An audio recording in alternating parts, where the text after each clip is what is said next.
Gary Schocker, thank you so much for being on Flute Unscripted. It's my pleasure. It's really great to have you here. And I actually have met you before many a time at some master classes, and I've been to the monastery, which was lovely as well. So it's nice to see you again. You too.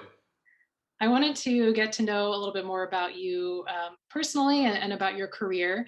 I certainly have learned a lot from you as a flutist and know a lot about you as a flutist.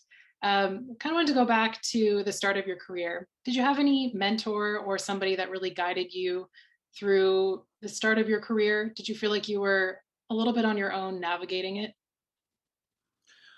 You mean my career as an adult where I was getting paid? Is that Yeah, what you mean? which kind of started Okay. after you were with an Yeah, sure, agency, right? sure. Well, I moved to New York when I was 17, Yeah. and I went to Juilliard, and my teacher was Julius Baker, and he was a very great cheerleader for me.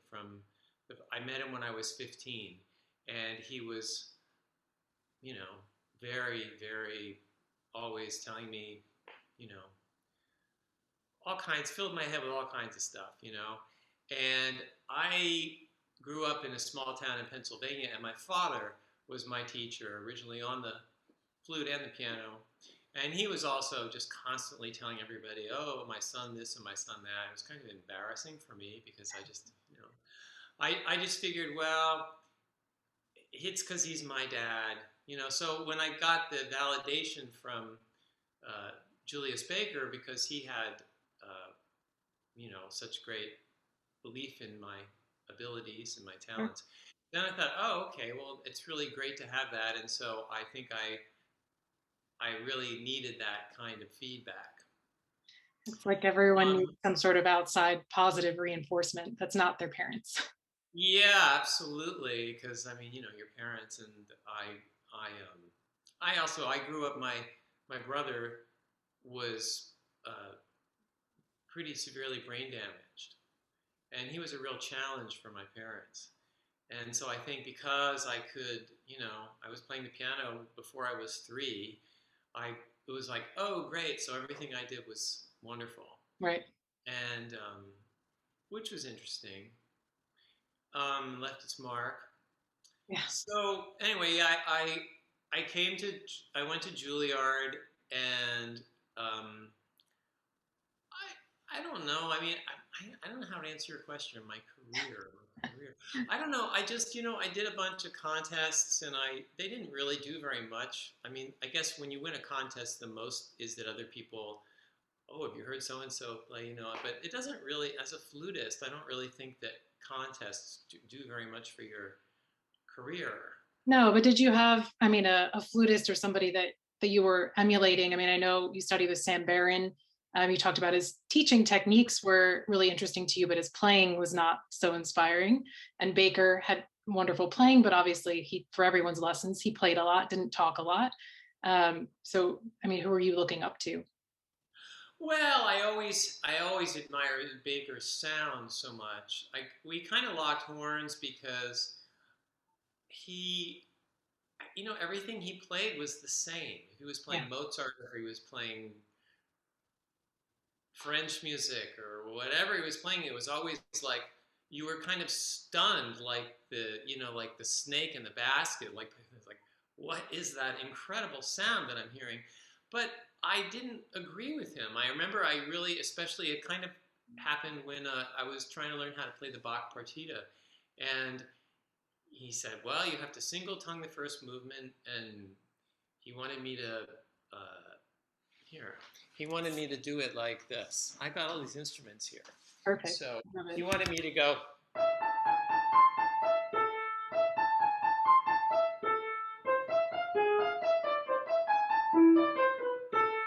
It was like, what? I'm not doing that. That doesn't make any logical sense. And as with everything that he played, his primary objective was to sound as good as any human being could sound on every single note. And for me, that was never music. It wasn't why I wanted to play music. I always wanted just to sing my song. Right. And that's another kind of goes into another thing about you is that you really don't believe in perfectionism. It's more about connecting with an audience. So did you clash a little bit on that? I love perfect. I mean, I love it. I mean, once in a while I'll play and everything goes the way I want it to, and it's certainly a nice feeling, but it's nothing I can count on. And as a matter of fact, I remember once I played a concert and it's like the whole concert just went absolutely well. And I had this kind of dead feeling afterwards, like, did I really say anything, or was I just thinking? I don't think I was thinking, but somehow, for me, always the most interesting things happen after something that isn't quite the way I want it. Hmm. So I have to then kind of invent a way out of whatever problem I've had. I wonder what the Gary Schocker internal dialogue is when something like that happens. Oh, probably just. I mean, if I'm playing a concert, I tend not to panic. I tend to just go with whatever it is. And my imagination sometimes is really vivid. And so I'm so into it that I'm not even. I mean, I'm aware if something isn't quite right, but I don't. I never approach things note wise. Can we talk You a know, little bit more about Baker? Do you want to talk about your relationship a little bit more with him? well, my relationship with him kind of soured because I did. I was in the Nuremberg competition when I was. I just moved to New York. I think I had just turned 18, and I won a prize, which was pretty good for an 18-year-old. You know, I Yeah. won third prize. And he came up to me afterwards and he said, "Well, the reason why you didn't win first prize is because you need to take a nice girl out to dinner." And I was like, "What?" And he said, "Your pianist is a fag." And I just was so just kind of traumatized by that because I'm gay. He didn't know it. And I told him I was gay after that, and he called Jeff Kaner and Liz Mann and all the people that I went to Juilliard with to say, "Is this true?" And he called my parents, and I just, it was so horrible because I couldn't play for him after that. I was just too angry, I guess, and also paranoid because, you know, it's not easy to grow up feeling like you're different from everybody else, and then to have somebody call you out for it and to basically criticize you for it and say it's the reason why you're not winning a contest. It was Yeah. just crazy. And so it wrecked things with him. And then I just I had to go to someone else. So I went to Samuel Barron, who was the only other option at the time, who was an extremely nice guy and very musically astute. And I learned from him. I'd be playing a Telemann sonata or something, and he said, "Well, do you see this sequence, and do you see how it's doing that?" And so I remember I went through all my music, and it was like, I was looking for the point where the composer veered from the unexpected, from the expected. So, like if you play, well, even something, down here, like, let me open up my harpsichord, that'll sound better. Uh, Say, the flute players probably know this Telemann suite in A minor. It goes like this. Wait, I gotta put the pedals down here. All right.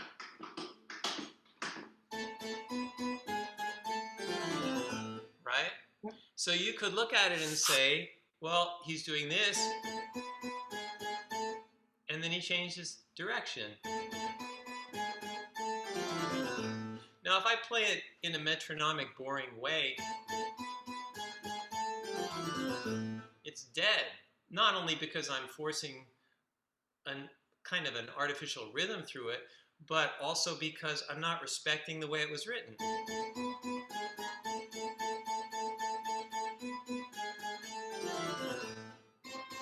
And you hear how then there's a nice flow to that scale because the scale is something that we didn't know was going to happen. It's a contrast to the notes. And he got me thinking like that. And he also really encouraged me to compose. He always wanted me to do things like write, like a second flute part, an accompaniment for the Bach partita, which I eventually did. I was going to say, which you have now publications of these things. Yeah, so he was great for that. And I mean, it was difficult because I never liked his playing.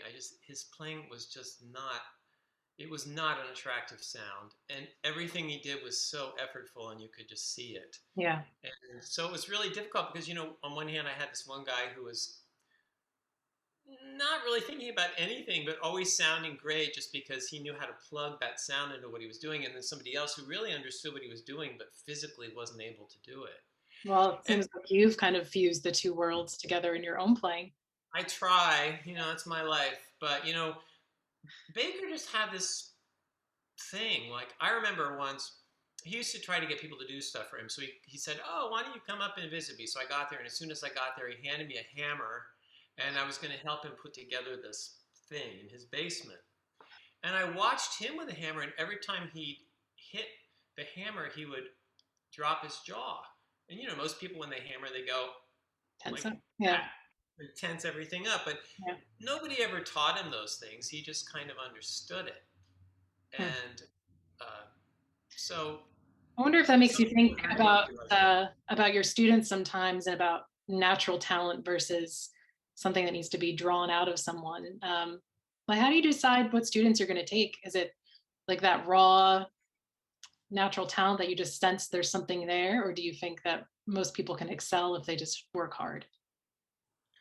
I take anybody that calls me because I learn the most from students that have the most problems. I've taught a lot of people that have had arm problems and hand problems and whatever, focal dystonia, whatever they call it, but those Yeah. kinds of problems. But I've I don't even know how many people I've taught. I guess it's a lot. I can't I don't remember, But I certainly don't only want to work with people that are, bringing in impossible concerti.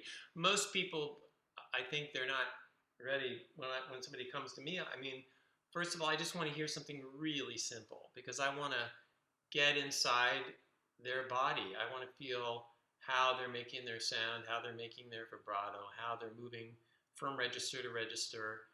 Yeah. And as soon as I can feel what they're doing, then I can show them another way.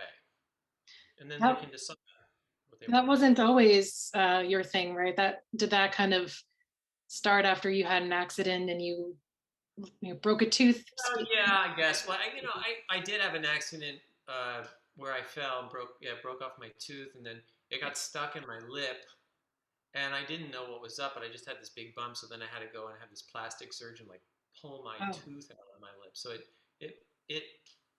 I think what happened was I tried so hard, I couldn't get any low notes out for a long time, and I tried so hard to play that I developed all sorts of strange, you know, like you're and so compensating. I had a lot of Alexander lessons. I went for 20 years or so, Yeah. and that helped me. And I did a lot of Feldenkrais, and I've done other things. I think it's the body is the sound. Well, and when I think of your playing, I think of effortless playing. I mean, you make everything look so easy, and even passages that should be challenging, you make look like a piece of cake. So, does it Well, feel that there's way? always an easier way to do everything, Hmm. and I am always looking for it. I am a truffle pig for for how to get things to just flow, because the more they flow, the more of me comes through the music, and that's my idea of musical success is a Yeah. person who you hear that person. I wanted to shift gears a little bit and talk more about your compositions and you as a Sure. composer. Uh, what made you start to advocate for yourself as a composer and write more? Well, I wrote things when I was a little boy, and then I wrote a scherzo, which I'm playing on this. I think I put it first because it's the first piece I published. I wrote it when I was 15, and I got it published, which was, I mean, it's nice when a teenager gets something published. Yeah. And I went to Juilliard, and the style of music was, there was a lot of serial music and a lot of electronic music, and I didn't hear anything that I liked, and I thought, well, I can't. Nobody's going to want to hear my music. Then I guess it made me start wanting to write again, and I wrote a piece which a lot of people play called In Memoriam, which was actually for somebody I knew who died, and because AIDS was horrible, and Yeah. it's still horrible, but it was more horrible in the 1980s, and it just wiped me, and I wrote that piece, and then I won Young Concert Artists International Auditions, and the woman who founded it, Susan Wadsworth at the time, she asked me to write something. Actually, she asked me to write something for some event. So I wrote a duet to play with Eugenia Zuckerman called Lovebirds. And then she said, oh, I need a piece for this Mortimer Levitt's 80th birthday. And do you think you could write something? His wife will commission it. So it was my first commission. And I wrote Regrets and Resolutions. So it was a piece that I wrote for Mortimer Levitt, who was the custom shirt king, a very rich New York guy who loved music, and his wife was on the board of Young Concert Artists. So that's how that happened. And he had a restaurant called Mortimer's, which was very famous back then. I remember, I think that's where I played it. I wish I could remember who the pianist was. I don't even remember. But did that, and people really liked it. And I guess Eugenia Zuckerman called the people at Presser and said, you really should take that piece, because she started playing it. And they published it, and it's just people always want to play it. And it makes me happy that people want to play it, but I have like several other hundreds of other pieces that people don't play because everybody always wants to play that. It's like, okay, I'm really glad you like it, but I mean, I was like 25 or something when I wrote it. I've written a lot of music since then. I think it's good, so give it a chance. But people always want to play what they know. It's like, why does everyone want to play the Chaminade Concertino? What is it? What is it about that piece? There are so many other French pieces that I like more than that piece. And I don't relate to that. I like to play things that are not everybody plays, or a little bit different, because it feels refreshing. So, absolutely, it's like okay, I like apples, but there are other things to eat in the world. right. Yeah, exactly. So anyway, that just started me, and I guess publishing it really made me happy. Well, yeah, and you've written a lot for people specifically too, and you've done a lot of commissions, as you were talking about before. You wrote a piece for Jasmine Choi and for Viviana Guzman too. So is your process any different when you're writing for somebody? Well, I mean, it depends. Jasmine asked me for a piece, and it was 2011, and it was the year my mom passed away, and I was already just writing something that was a very emotional piece. And when you're really close to someone and they die, it's like you long for union with them that you can never have again. So it was a kind of a magical idea of a piece, to write something where I could connect with my mother again. Yeah. And Jasmine, so that became Winter Jasmine. Viviana, she's such a vivid character, and I really like her so much. And she asked me for a piece, and I just wanted to write something that was kind of, she's into the whole, like, the makeup and the whole deal. Yeah, of And course. so I wanted to write something that somehow sounded like the way I feel about her. So that was kind of specific. Yeah. Is there anything that do you ever go a little crazy or get annoyed when people take liberties with your music? Or Well, yeah, I think it's rude. yeah. I think it's really rude. I mean, it's interesting. A lot of pianists make changes to classic pieces. Like I was listening to an early Rubinstein recording of the Chopin nocturnes, and there's this one run in this D flat major nocturne, and it's supposed to go from an F, And he goes all the way up to the A flat. And I thought, why is he doing that? So I came home. I was at the gym when I heard it. So I came home and I played it. And it's like, oh yeah, it feels so nice to go 4-3-2-1, 4-3-2-1. You know, it just flows really more nicely on the keyboard. So, okay, bear in mind, Chopin was playing a very different kind of a feel. The piano was much lighter, Right. and also the tuning was different, and so everything felt different. So I guess Rubinstein, in the later recording, he plays it the way it's written, but it was kind of amusing to hear because it goes by so quickly that if you don't really know the piece, you wouldn't know that he was doing it. And so I sometimes hear pianists do things like that. I listened to a recording, a concert of Marta Argerich and Barenboim playing Mozart. And Barenboim puts these damn ornaments in the slow movement of this Mozart, and I just want to clobber him. It's just like, she doesn't do it at all. Argerich plays exactly what's written. He's putting all this crap up there, and it just really annoyed me because you're not doing it that well. Do you know what I mean? If you're going to do it, you have to really do it convincingly. And, you know, of course, people did ornament. And a lot of ornaments in Mozart that are written out, appoggiaturas and things. I think the reason why they're written out, they used to say it was because of rules of harmony, that, you know, you needed to write the note as an appoggiatura so that it wouldn't clash. Mm-hmm. But I think it has more to do with Mozart saying, well, I really want this here, so don't put all of your other crap in here. Do this. Right. Do you know?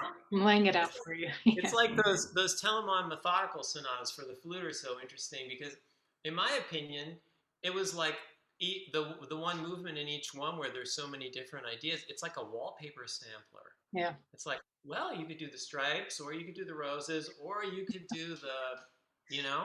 And I don't think he really meant for everybody to play every ornament because a lot of them don't even agree with each other. Right. That's interesting.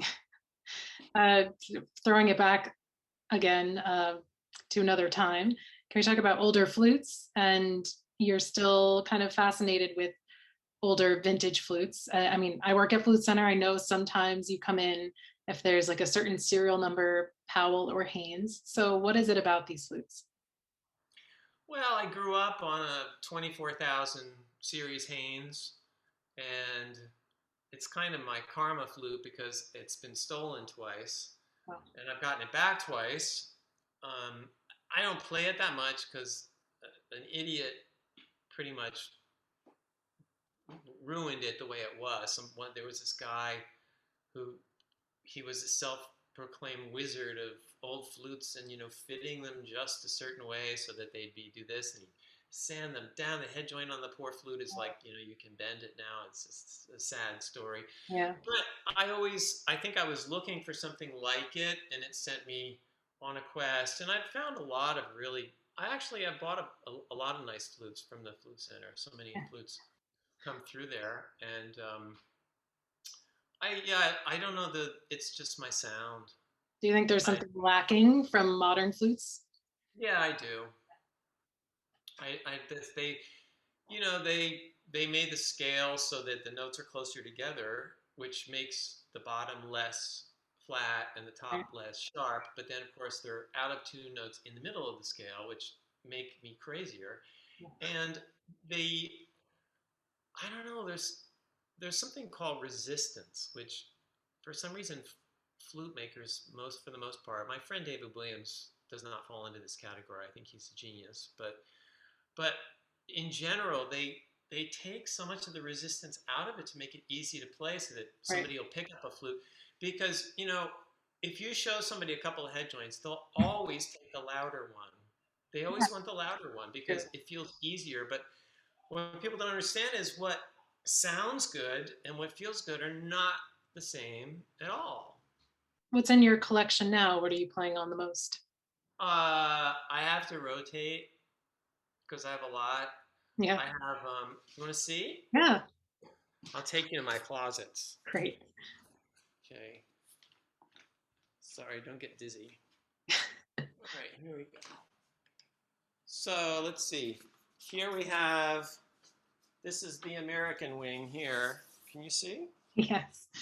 So let's see, that's a a 25 and a 28 and a 24 and a 24 and a I forgot what that is. Oh, that's a Powell number 57, and a 29 and a Jack Werswick flute. He worked with Powell. He was the other guy making flutes in the shop at the beginning.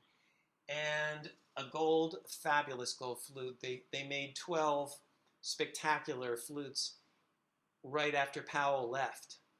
And George Haynes actually made this flute. It's a seam tube flute, gold flute, number 9900. And then this is another gold flute I bought from you guys, which has 3 foot joints on it. So I rotate them, because if you don't play them, they go out. And then I won't get into all this, but these are all the Germans and the French guys over here, which I play mostly because they inform my playing on what I want to play on. Like if you pick up, like I got some just ridiculously fantastic Homig flutes. They just do anything. Yeah. But they're not nearly as streamlined, but they're much heftier sounding. So sometimes I like to pick up one of those and play it for a while, and then when I go to my Haynes, I believe that when you play different flutes, you take what you learn with you.